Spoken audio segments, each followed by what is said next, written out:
Bonjour à toutes et à tous. Suite à ma dernière vidéo qui traitait de la présentation de Power BI, on va aujourd'hui voir le fonctionnement de cet outil, et notamment les 4 phases de la création d'un rapport. Avant d'entrer dans le détail, ayons un aperçu général de ces 4 étapes. Alors en 1, la préparation, où on va chercher nos données. En 2, la modélisation, où on va effectuer nos calculs. En 3, la création de l'interface, notamment la création des graphiques. Et en 4, la publication dans le cloud sécurisé de Microsoft.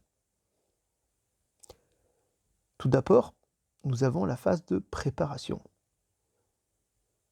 Elle se fait dans la brique appelée Power Query, identique à celle qu'on retrouve dans Excel. On va se connecter aux sources de données grâce au vaste choix de connecteurs proposés. On peut se connecter aussi bien à des fichiers qu'à des bases de données ou à des services web.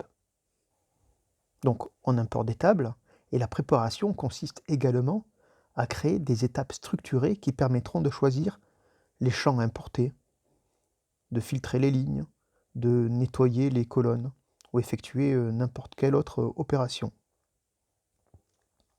Il faut bien comprendre que ces étapes de la préparation sont enregistrées et elles s'exécuteront lors de chaque rafraîchissement. Une fois préparées, les données doivent être modélisées. On va d'abord lier les différentes sources de données pour créer un tout cohérent. Cette phase est capitale pour l'organisation du rapport. Puis, on va effectuer des calculs sur les tables. On utilise des formules en langage DAX. Cette phase est très proche du module Power Pivot d'Excel.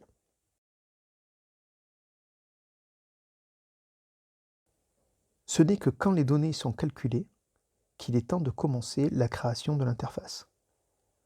On peut insérer plusieurs pages, et dans ces pages, on intègre des visuels, c'est-à-dire des graphes, des tableaux, des matrices, des filtres, des cartes géographiques. Et si ceux à l'écran ne vous suffisent pas, il est possible d'en télécharger d'autres depuis un store. Quand l'interface est terminée, il suffit de cliquer sur le bouton Publier pour envoyer le rapport dans votre espace de travail que vous pourrez partager par la suite. Si vous souhaitez que ce rapport se rafraîchisse de manière autonome, il faudra planifier les mises à jour. Cette partie se passe directement dans le cloud. C'est la fin de cette vidéo. Comme vous pouvez le constater, si vous êtes habitué à Excel, Microsoft a eu l'intelligence de partager certaines briques avec Excel, ce qui rend l'apprentissage de Power BI bien plus rapide. Dès la prochaine vidéo, je prendrai un exemple concret, simple, que vous pourrez reproduire de votre côté, l'utilisation de Power BI Desktop étant gratuite.